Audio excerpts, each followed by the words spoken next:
Sa mga kinakapos sa pambayad ng sasakyan, ingat sa pagpapasalo sa iba o yung pagbebenta ng inyong sasakyan sa pag-asang sila ang magtutuloy ng pagbabayad sa car loan. May mga gumawa niyan pero napuputol ang pagbabayad habang ang kotse ibinenta na sa iba. Ang maaksyong pag-aresto sa dalawang suspect sa aking eksklusibong pagtutok.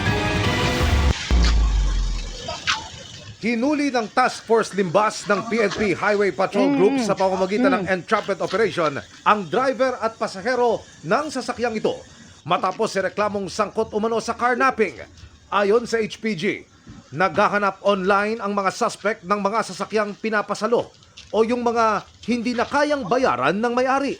Member ng isang social media group, nilulure po nila yung mga victim na nagpapasalo. Sinasabi nila na sila na yung magtutuloy ng bayad. Bibigyan nila ng initial cash depende sa kotse ang kanilang bibiktimahin at pag napasakamay na nila ang kotse, sa halip na ituloy ang monthly payment sa bangko o sa kasa, tatangayin na nila ito at ibebenta na sa iba gamit ang peking mga papeles. Kabilang sa mga nabiktima si alias Sonia na nakapagpundar ng bagong SUV. Pero dahil nagpasya ang OFW na mister na magbalik bayan at magretiro na. Medyo nag-alanganin na po kami na hindi namin makakaya ng hulugan. Kaya nag-decide po sana kaming ipa-assume balance sa kanya. Bibigyan niya kami ng pera, tapos siya na magpapatuloy nung monthly namin noon na masakit po sa amin yun. Ilang taon na namin yun nahulugan. Ang kanilang SUV na ibenta na raw sa iba. Ang problema, kailangan pa rin nilang ituloy ngayon ang pagbabayad sa balanse ng kotse.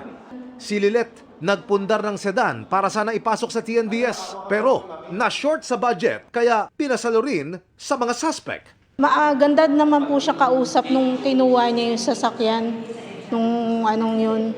Nag-submit din siya po ng mga IDs, ng mga But yun nga po, bakit nangyari to? Iniisip ko ngayon kung paano ko babayaran yung balance ko.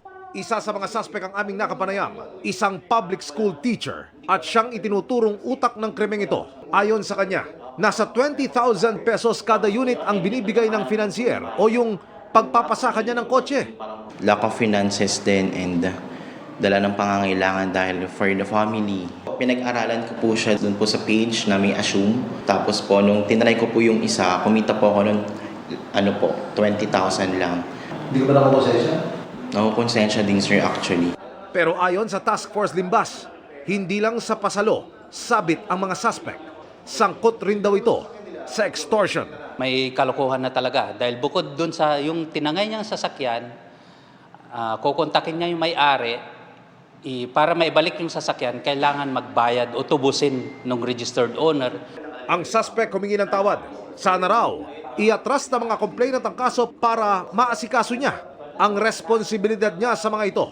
Gusto ko po talaga makipag-settle sa kanila para po mapaayos agad yung problema. Pero bigyan po sana nila ako ng terms kasi po hindi ko po kayang bayaran agad-agad. Hindi sir pwedeng patawarin yan dahil marami siyang niloko. Lagi po tayong mag-iingat kung kanino natin ipagkakatiwala yung ating mga sasakyan. So yan pong assume balance, yung pasalo scheme po, marami na pong nabibiktimang kababayan natin dyan. Para sa GMA Integrated News, Emil Sumangil, nakatutok 24 oras.